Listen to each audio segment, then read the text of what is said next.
menjalin hubungan baik kepada Allah, memperbaiki hubungannya dengan Allah, kemudian melakukan kebaikan untuk menjadi orang yang beruntung. Dan orang beruntung itu adalah orang yang beriman. Di dalam surat Al-Mu'minun ini dimulai dengan qad aflahal mu'minun, telah beruntung orang-orang yang beriman. Ini adalah sifat orang beriman, dan paling istimewanya orang beriman adalah baginda Nabi Muhammad SAW. Siti Aisyah pernah ditanya bagaimana akhlak baginda Nabi SAW. Beliau menjawab, kana khuluquhu Al-Quran. Akhlak Nabi adalah Al-Quran. Tidak ada sifat mulia yang disebutkan di dalam Al-Quran kecuali contohnya adalah Nabi Muhammad SAW. Maka kalau kita membaca sifat-sifat mulia orang-orang beriman, tentu yang paling tampak seharusnya adalah Nabi Muhammad. Kemudian kita berusaha untuk meniru, mencontoh, mengikuti agar kita punya akhlak seperti akhlak Nabi Muhammad SAW. Qad aflahal mu'min. Kita mulai a'udzubillahi minasyaitonir rajim. Bismillahirrahmanirrahim. Qad aflahal mu'minun. Telah beruntung orang-orang yang beriman. Beriman tentunya ada ciri-cirinya, dan kalau kita perhatikan adalah melakukan kebaikan yang sifatnya antara dia dengan Allah dan dia dengan sesama manusia. Dan kebaikan sesama manusia itu bermacam-macam bentuk kebaikan, termasuk mengajak kepada kebaikan adalah juga kebaikan. Sehingga kalau kita kembali kepada surat yang lain tentang orang-orang yang merugi. Wal asri innal insana lafi khusrin. Demi masa Allah bersumpah dengan sesuatu. Allah adalah pencipta segala sesuatu. Allah boleh bersumpah dengan apapun yang Allah kehendaki. Kalau manusia bersumpah harus dengan nama Allah, sifat-sifat Allah. Wal asri, demi masa. Demi masa, masa disebut. Hanya Allah yang bisa bersumpah seperti itu. Demi masa. Menunjukkan pentingnya waktu. Waktu itu penting. Dengan waktu inilah orang akan beruntung. Dengan waktu inilah orang akan merugi. Yang menggunakan waktunya untuk kebaikan, maka beruntunglah dia. Yang menggunakan waktunya untuk keburukan, maka merugilah dia.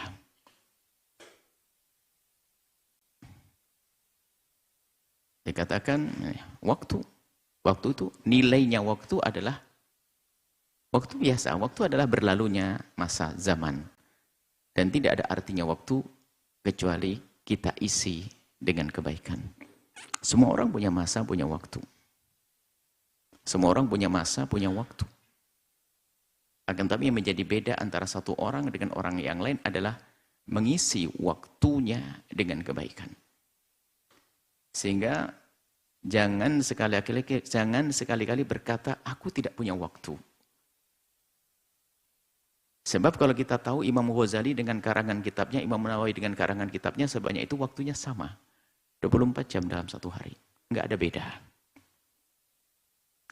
Sehingga jangan kita membuat alasan untuk diri kita sendiri untuk tidak maju dengan mengatakan, aku tidak punya waktu. Karena waktu sama antara si A dengan si B. Maka koreksi, kenapa aku tidak bisa dan dia bisa. Itu karena kita, keteledoran kita. Kurang menghargai terhadap waktu. Sehingga banyak waktu berlalu tanpa kita isi dengan kebaikan. Jadi kecerdasan kita adalah memanfaatkan waktu, mengisi waktu. Wal asri, demi masa. Dan begitu pentingnya waktu. Sehingga orang punya waktu singkat, tapi dia bisa menghasilkan banyak karya.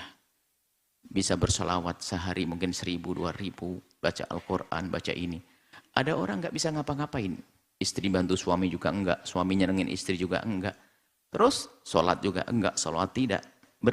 Berlalu waktu begitu saja. Artinya dia telah menyanyiakan waktunya. Maka jangan sekali-kali berkata, aku tidak punya waktu. Memang Imam Ghazali waktunya 27 jam sebuah hari. Imam Nawawi waktunya menjadi 30 jam sehari. Tidak. Memang teman kita yang bisa sampai mendapatkan macam-macam kebaikan itu waktunya ditambah oleh Allah. Tidak, tetap 24 jam dalam sehari. Mataharinya sama, terbit di ufuk timur. Terbenam di ufuk barat. Sama, di saat mataharinya terbit, matahari kita juga terbit. Bukan beda mataharinya. Maka, jangan berkata, aku tidak punya waktu. Penuntut ilmu dan sebagainya selalu berkata, oh enggak ada waktu. Akan sempit sendiri. Dia perasaan dirinya itu menjadikan sempit.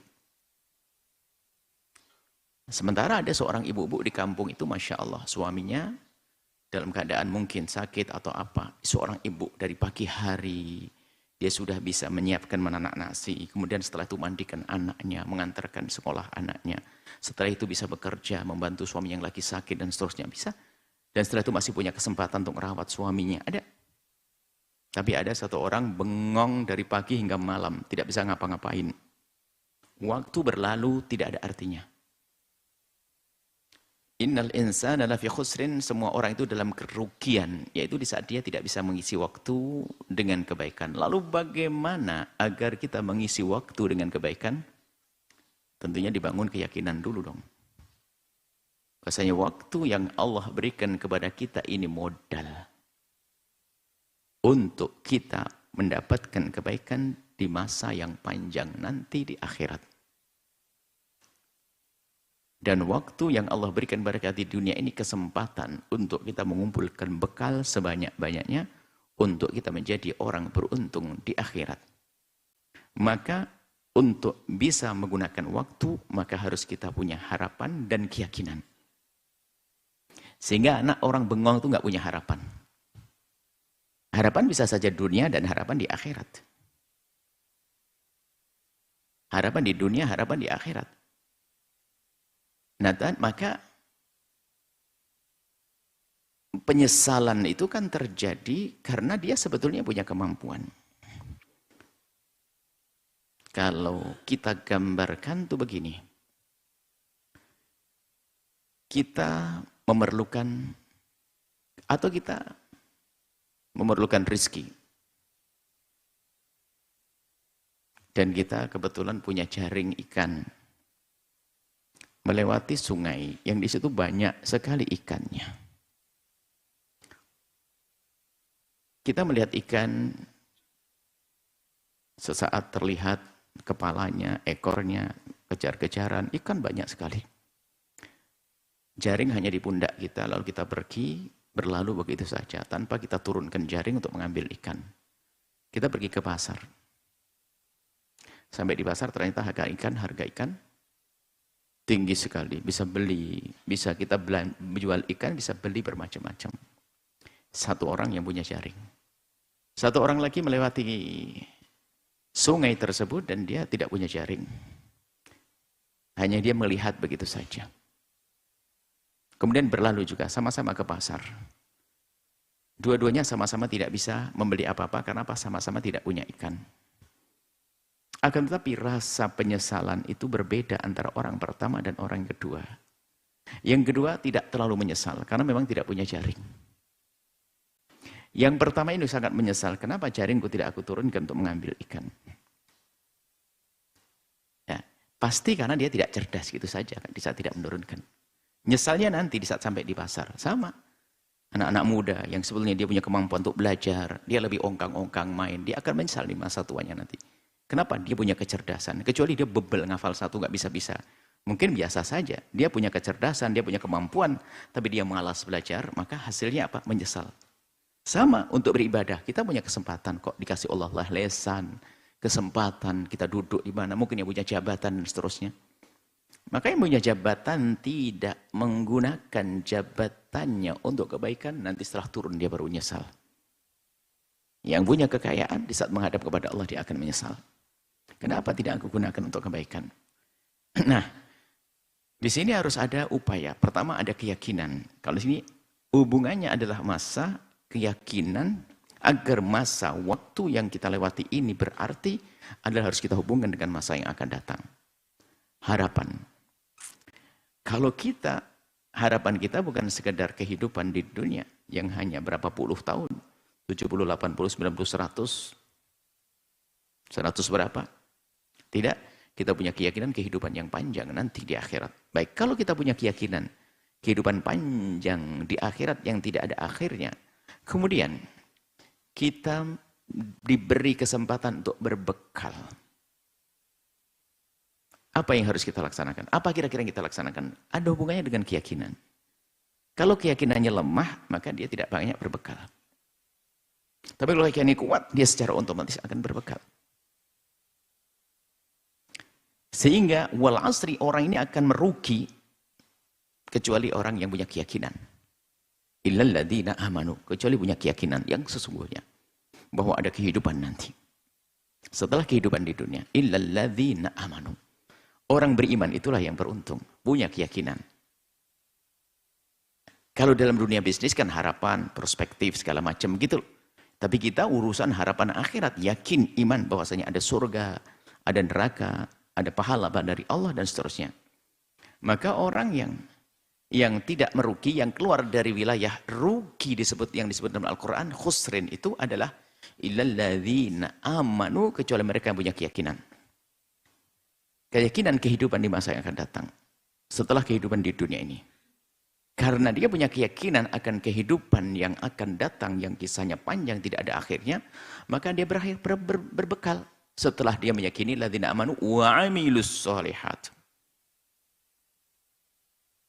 Wa amilus shalihati, kemudian dia berbuat baik dong, karena bekalnya ya seperti itu untuk menghadapi masa yang panjang nanti.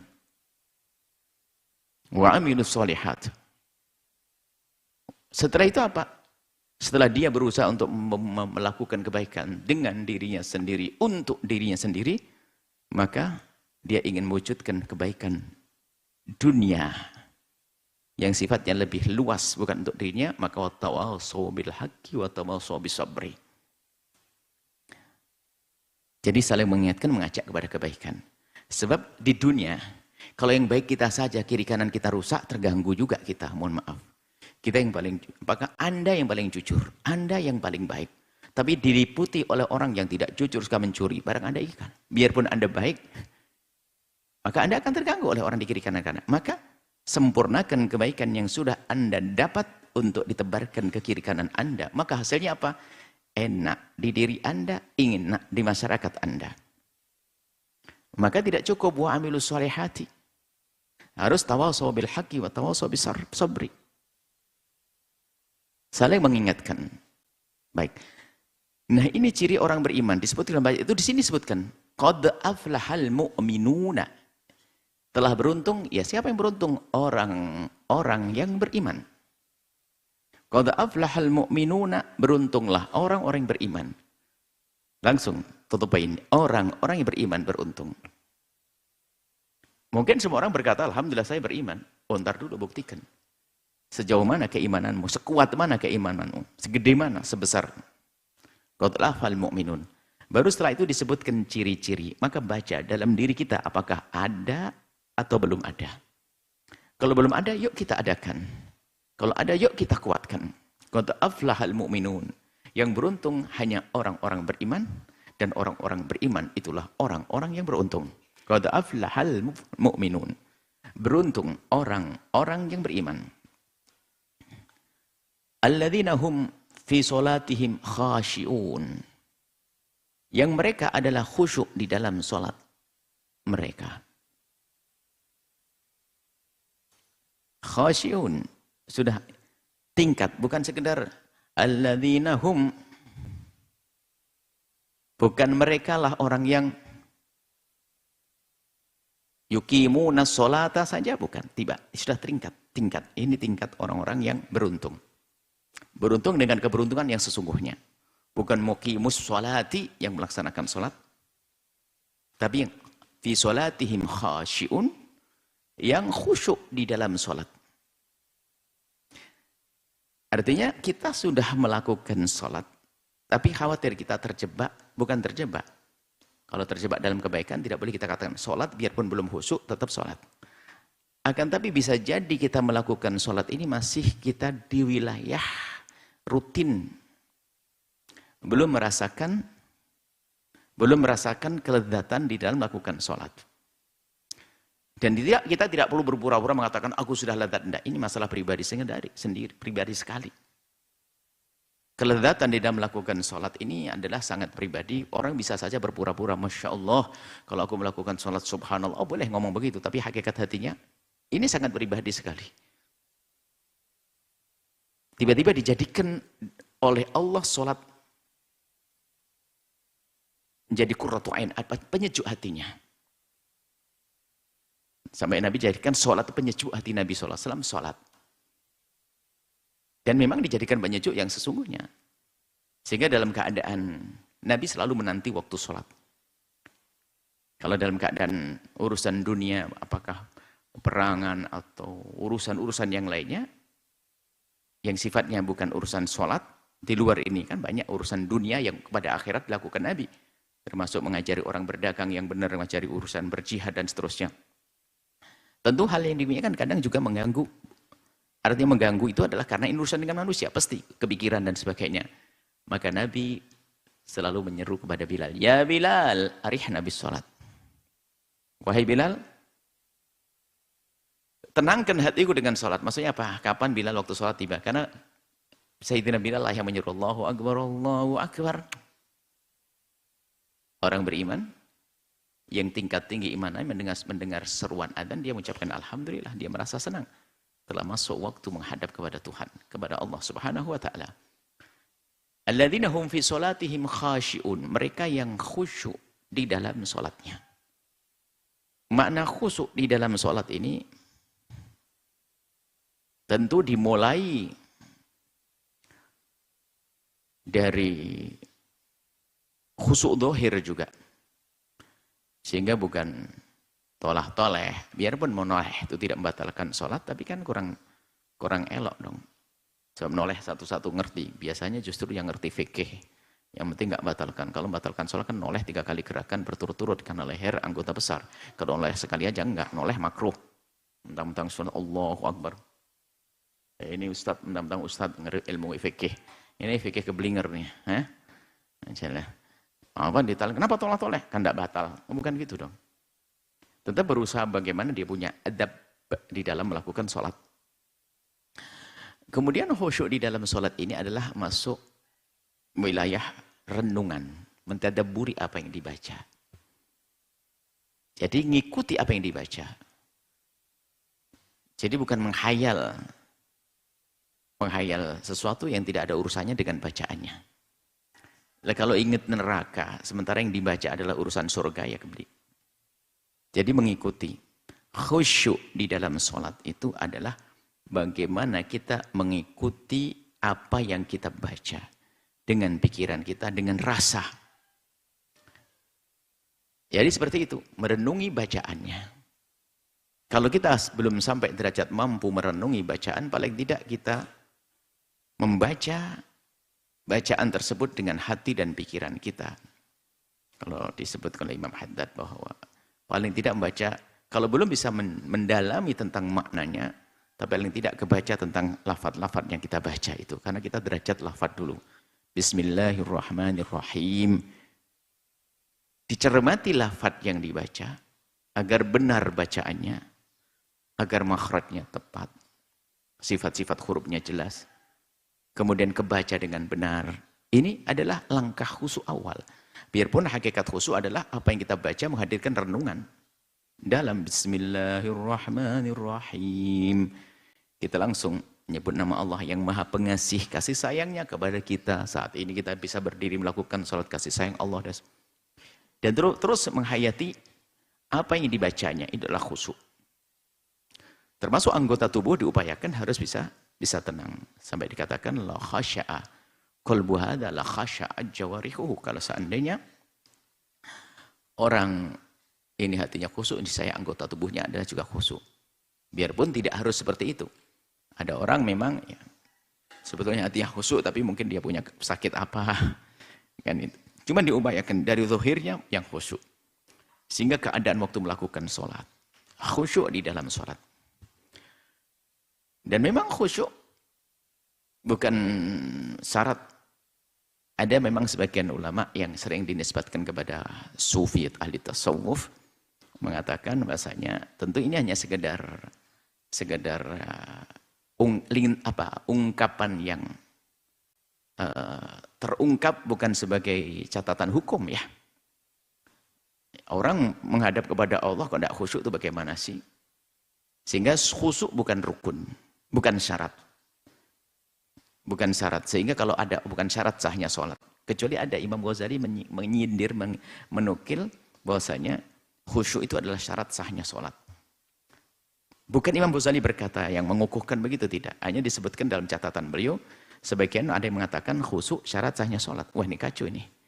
Ingat toko bubar sholat kita. Ingat ini nih. Nah, kemudian setelah itu ditanya, apakah khusyuk dalam setiap sholat atau tidak? Akhirnya juga mengalah lagi. Ya paling tidak dalam sepanjang sholat harus ada khusyuknya dong. Masa blas nggak khusyuk dari awal akhir ingat tokonya, ingat akhir ingat ayamnya, awal akhir ingat bebeknya, itu jadi paling tidak harus khusyuknya. Sebab pasti dong kita ada urusan dengan sesama manusia. Akan tetapi yang harus dipahami supaya orang tidak masuk wilayah putus asa. Khusyukmu itu adalah usahamu untuk khusyuk adalah khusyuk. Karena khusyuk itu wahbi, karunia dari Allah. Orangnya sama itu beda-beda antara waktu dengan waktu. Tempat dan tempat. Bisa saja suatu ketika kita sholat itu tenang, tentrem sampai terakhir itu tidak kerasa. Tiba-tiba assalamualaikum indah. Ada dari awal akhir tuh inget tok. Parkir mobilnya di mana tadi, mobil baru, nanti gesrek lagi. Waduh, macam-macam. Dan kita mendengar Nabi waktu melakukan sholat mempercepat sholatnya. Mempercepat sholatnya. Ternyata, kenapa? Ada anak kecil yang menangis. Nabi berkata, salatan Nabi kok cepat sekali. Kurang lebihnya ditanya seperti itu, kenapa? Aku mendengar ada bayi menangis. Pasti ibunya gelisah yang lagi sholat itu. Dipercepat oleh Nabi. Nabi penuh kasih lihat. Dalam keadaan sholat pun Nabi mendengar. Tapi tidak mengganggu kekhusyuannya. Akhirnya mendengar untuk menjaga bagaimana agar jamaah ini juga nyaman. Bukan berarti tidak dengar, ya bohong dong. Sampai ada satu ya, guyonan lah. Satu ustadz sama muridnya. Lagi sholat, lagi haji. Amin, semoga haji semuanya. Ini ceritanya, ya, ngomong sama muridnya, pas lagi sholat di Arafah begitu, ada bayi, nangis jerit-jerit di sampingnya. Wah, jerit-jerit. Akhirnya setelah assalamualaikum kiainya tanya kepada muridnya ini,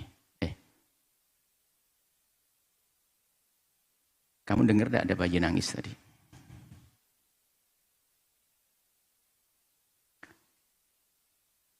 Dengar kiai.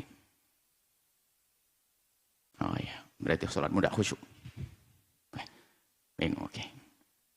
Akhirnya pindah lagi sholat ini zuhurnya ini. Habis itu sholat maghribnya itu pas agak minggir, pas di samping parkiran bis.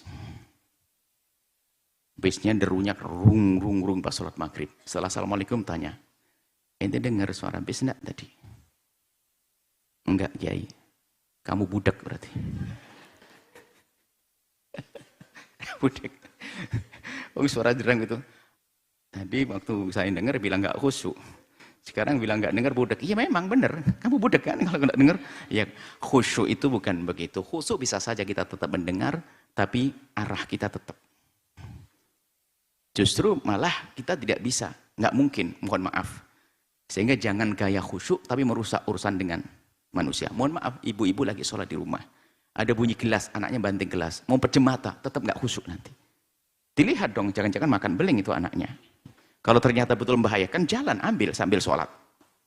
Karena itu termasuk sholat syiddatul khauf, menjaga anaknya agar tidak dalam bahaya. Itu ilmunya begitu. Tapi tetap sambung dengan Allah. Jangan sampai bahasa khusyuk difahami salah sehingga Allahu Akbar sudah ceter ding. Oh kebiru alhamdulillah. Halah enggak khusyuk. Sambil dilihat anaknya. Sambil sholat jangan-jangan kalau kebetulan mau ngambil beling yang pecah, ambil gendong, deketi. Sampai Nabi sholat sampai Umamah Sayyidah cucu beliau sholat digendong oleh baginda Nabi sallallahu alaihi wasallam. Khawatir memahami khusyuk dalam sholat ini justru menjadikan rusak urusan dengan sesama. Ini bahaya. Kita perlu pahamkan khusyuk itu kayak apa. Khusyukmu adalah usahamu untuk terus dengan Allah di dalam sholatmu dengan memahami firman atau apa bacaan dalam sholat. Kalau ada sesuatu balik lagi. Selalu kalau ingat ya terus. Tiba-tiba ingat dagangan, ya manusia.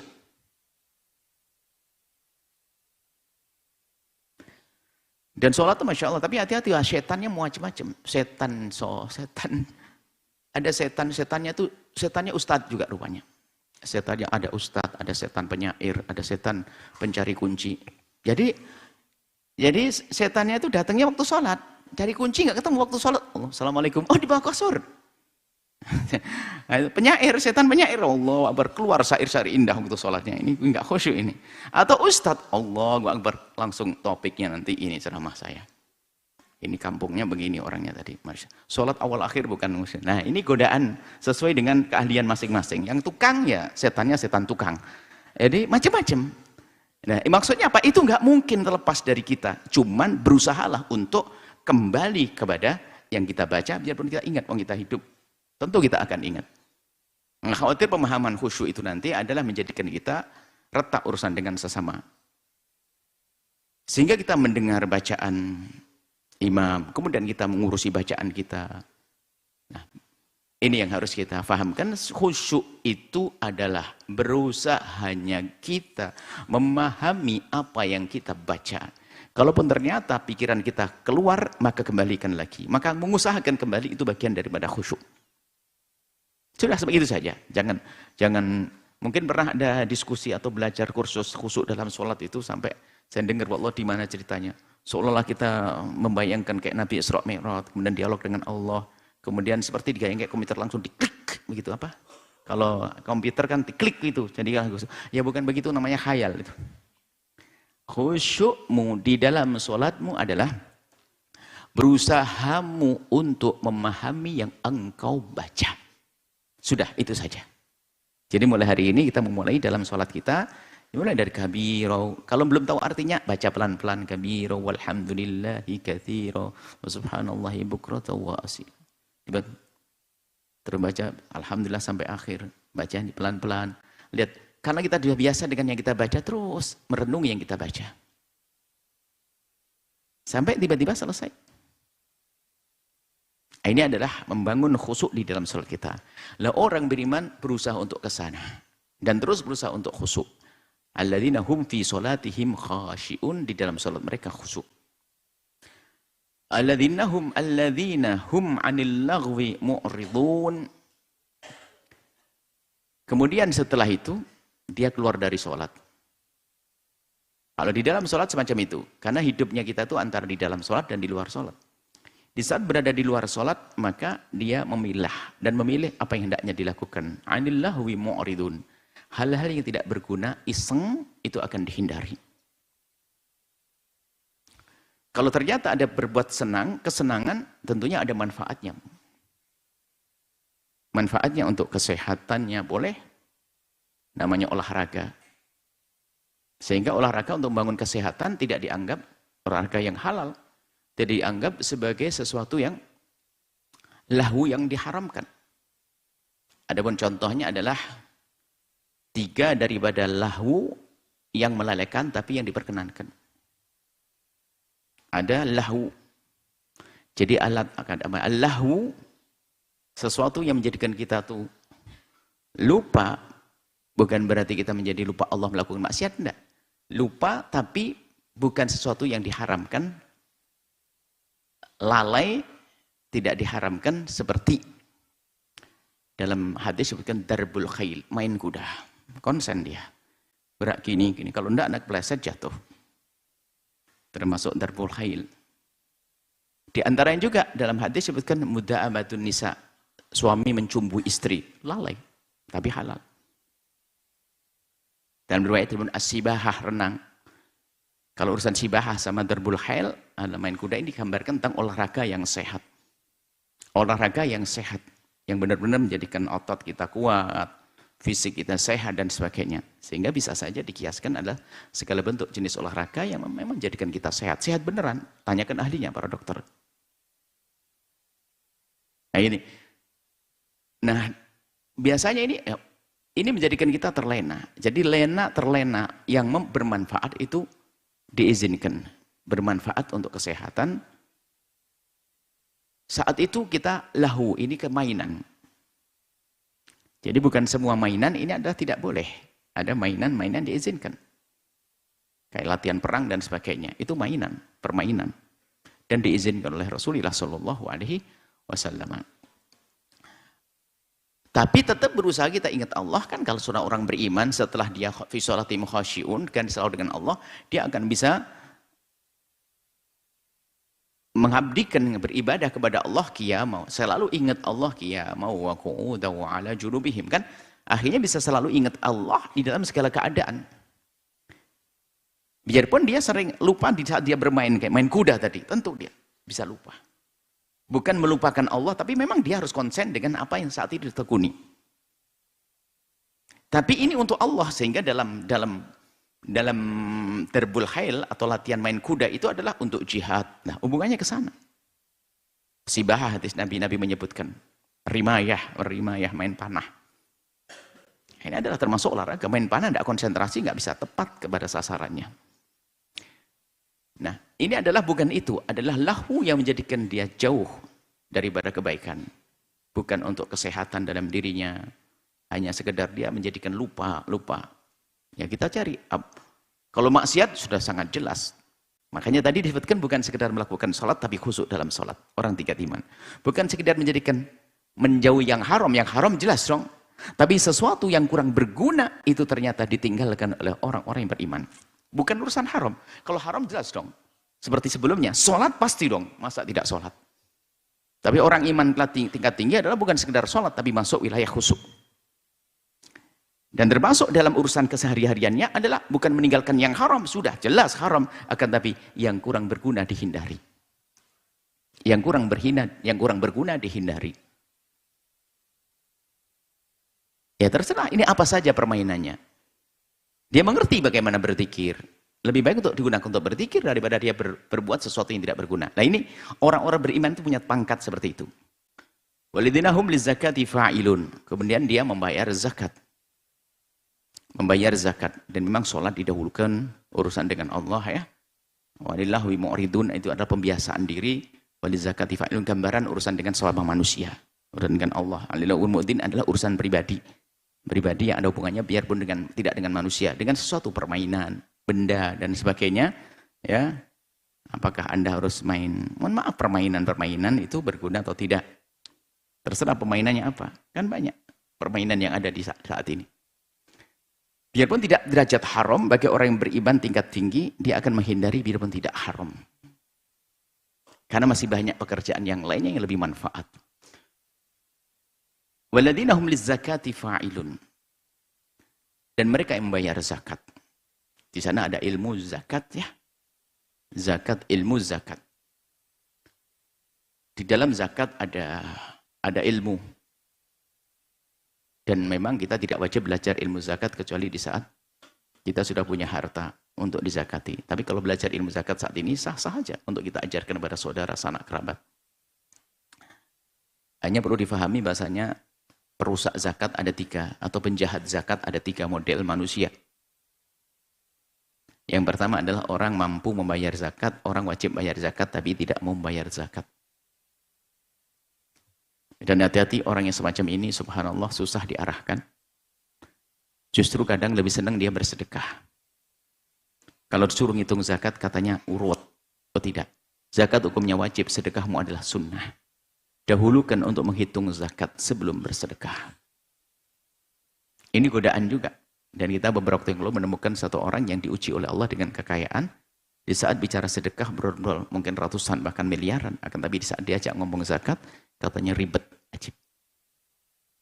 Dia tertipu. Ibaratnya nggak mau sholat duhur tapi sholat ba'diyah duhur. Kira-kira gimana? Nah, ini keblinger. Dan begitulah setan menjerumuskan. Seolah-olah dia berbuat baik. Akan tapi dia lupa bahasanya dia belum bayar zakat. Sebab harus dibedakan. Kalau zakat itu yang menerima orangnya tertentu. Tapi kalau sedekah bebas siapa saja. Sedekah sunnah maksudnya. Makanya di dalam bab zakat ini ada orang mampu wajib bayar zakat. namun dia tidak membayar zakat, dia adalah penjahat di dalam urusan zakat. Yutong waku, nanti mereka akan dikalungi dengan hartanya di akhirat, maksudnya dihukum. Hartanya akan menjadikan dia terhukum, tersiksa di akhirat nanti.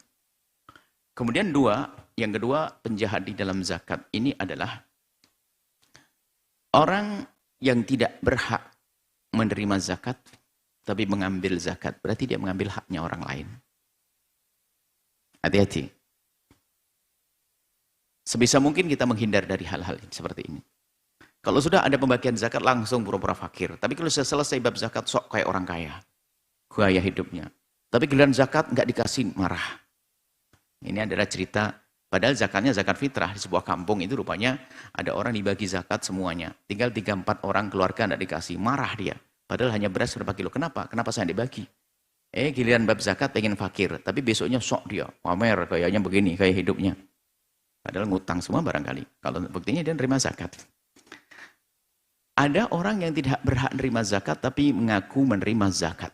Ini penjahat halus. Macam-macam atas namanya. Bisa saja dia mengatasnamakan seorang pembimbing, guru, atau ustadz, atau sebagainya. Hati-hati. Kalau ustadz fakir berhak dong. Ustadz fakir berhak. Kalau yang fakir, intinya adalah ada yang nama sodaqul fuqara masakin dan seterusnya. Ada 8 golongan orang yang berhak menerima zakat.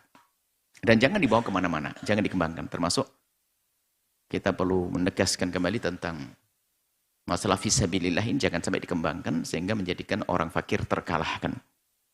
Kita punya catatan tentang pembagian zakat ini. Penjahat yang ketiga di dalam urusan zakat adalah tidak punya ilmu zakat, tapi ngurusi zakat. Sehingga zakat disalurkan kepada orang yang tidak berhak atau mengambil zakat kepada orang yang tidak wajib keluar zakat. Sama-sama dosa ini.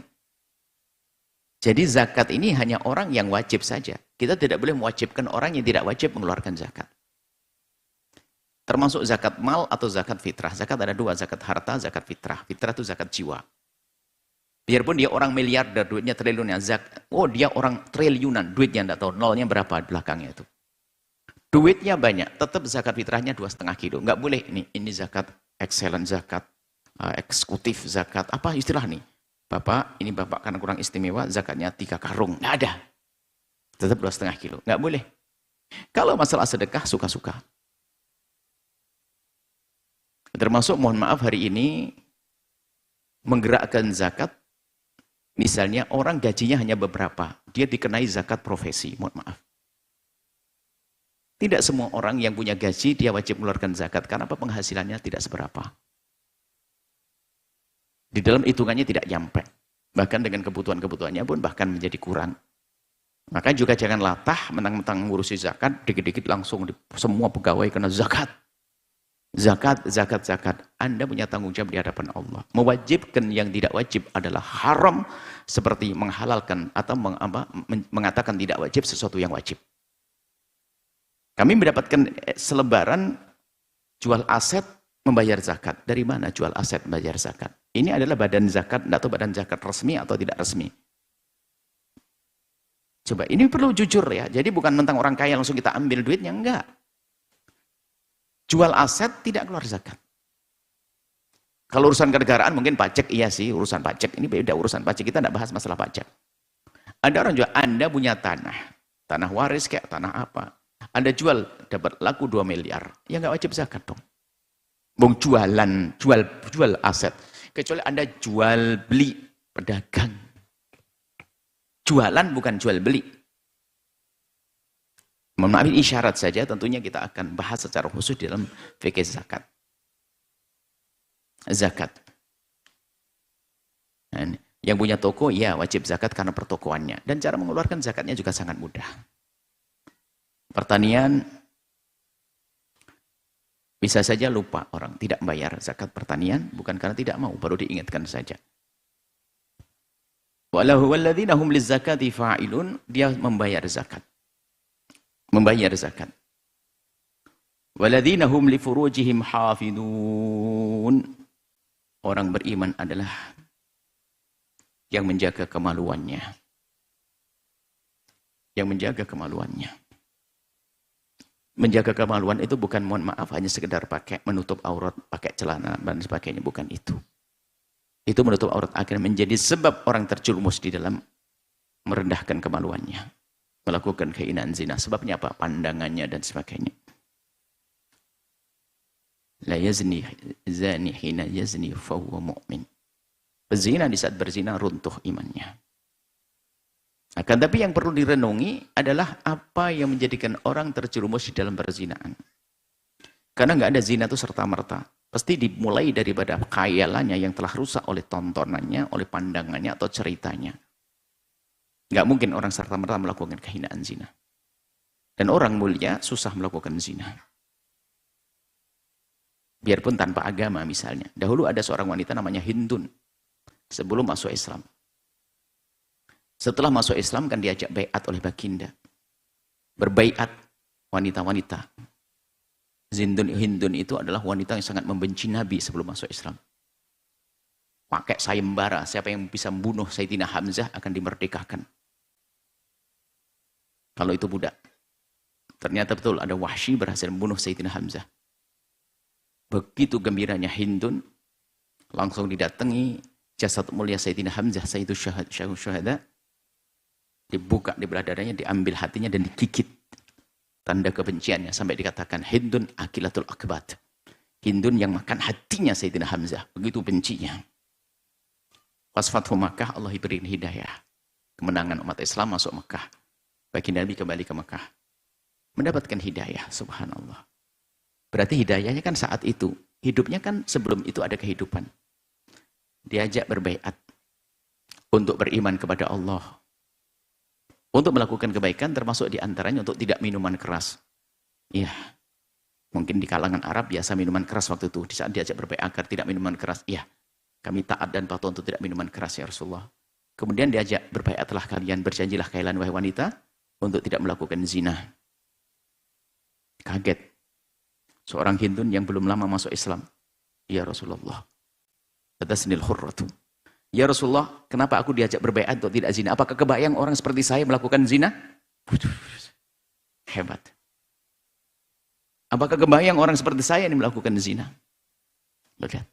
Kemuliaan. Makanya orang beriman jangan merendahkan dirinya, para wanita-wanita soleh. Jangan membuka sedikit.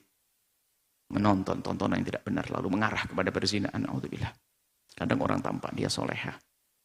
Padahal mungkin sudah punya pasangan. Na'udzubillah. Muhson dia. Bisa dibunuh, laki-laki juga demikian, keharaman.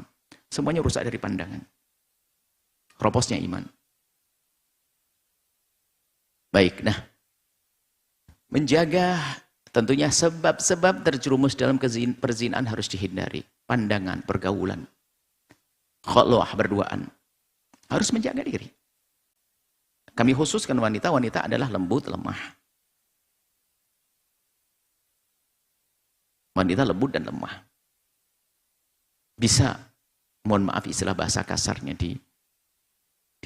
dengan kekerasan, diperkosa, segala macam, atau yang lain-lainnya. Maka harus menjaga. Laki-laki pun juga demikian, hati-hati. Intinya orang beriman laki-laki, walladzina hum li furujihim hafidun, menjaga kemaluan mereka, kehormatan mereka. Illa ala azwajihim, kecuali hanya kepada yang halal pasangan mereka. Au ma malakat aimanukum, atau ini kisah zaman dahulu adalah perbudakan. Budak-budak perempuannya, laki-laki punya budak perempuan halal. Karena dalam perbudakan ini adalah tidak serta-merta. Perbudakan itu permasalahan sebabnya karena kekafiran. Jadi adanya perbudakan di dalam Islam supaya tidak ada pertanyaan baru. Kok Islam ada perbudakan? Perbudakan di dalam Islam karena menyesuaikan. Menyesuaikan dengan keadaan di luar Islam sana. Di luar Islam itu kalau ada kaum muslimin ditangkap sama mereka, kaum muslimin jadikan budak. Maka di saat orang kafir ketangkep oleh kaum muslimin, terus mau dijadikan apa? Ayo. Ada kita memperlakukan yang serupa. Setelah menjadi budak, kemudian masuk Islam, diberi peluang sebesar-besarnya, banyak hukuman-hukuman di dalam Islam, itu kurobatin, memerdekakan budak. Melanggar puasa, merdekakan budak. Puasa Ramadan, puasa merdekakan budak. Dikit-dikit merdekakan budak. Dan setelah masuk dalam Islam, budak-budak muslim di dalam Islam itu nanti, kaum muslimin dihimbau untuk memerdekakan. Artinya apa? Dihapus halus, supaya ada keseimbangan. Tentu sangat tidak adil kalau kaum muslimin ditangkap oleh orang kafir dijadikan budak, ada yang dibunuh dijadikan budak, kemudian mereka masuk kita, dibunuh saja, ada yang tidak perlu dibunuh kok. Lalu diapain? Maka dijadikan budak, dan nanti untuk bisa tukar-menukar tawanan dan seterusnya. Jadi ada di dalam Islam, perbudakan di dalam Islam bukan pada dasarnya diadakan, akan tapi karena dunia mengizinkan adanya perbudakan, maka Islam menghapus dengan halus supaya sebanding, supaya tidak timpang. Kalau tiba-tiba di dalam Islam tidak boleh perbedaan, mereka orang kafir akan mudah. Ya, biarpun ditangkap, nggak kira diperbudak. Apalagi Islam baik, tak akan dibunuh asal-asalan, nggak dijadikan budak, tenang aja. Bahkan dikasih makan enak. Kan orang Islam kan tahu, biarpun tawanan tetap kasih makan, kan begitu. Akhirnya sudah. Tidak ada wibawa. Maka mengikuti yang pada akhirnya perbudakan dihapus di dalam Islam dengan cara halus. Fa innahum ghairu malumin, maka kalau dengan yang halal itu adalah tidak akan tercela, tidak akan disalahkan, tidak akan terhinakan, tidak akan tercela. Jadi orang beriman melampiaskan syahwat dengan cara yang halal, bukan dengan cara yang haram. Faman ibtagha wara'a dzalika faulaika humul adun. Urusan syahwatnya yang di luar itu semuanya, maka itu adun, dianggap sebagai orang yang melampaui batas, orang-orang melakukan kezaliman. Syahwatnya dengan Allah zina, apalagi hari ini mulai berkembang, perempuan dengan perempuan, laki-laki dengan laki-laki, itulah adun, orang melampaui batas. Dan semoga Allah menjauhkan kita dari sebab-sebab kehinaan. Insyaallah kita lanjutkan, ini belum walladzina hum li amanatihim wa ahdihim, insyaallah tentang ciri-ciri orang beriman kita lanjutkan pada pertemuan yang akan datang. Wallahu a'lam bissawab.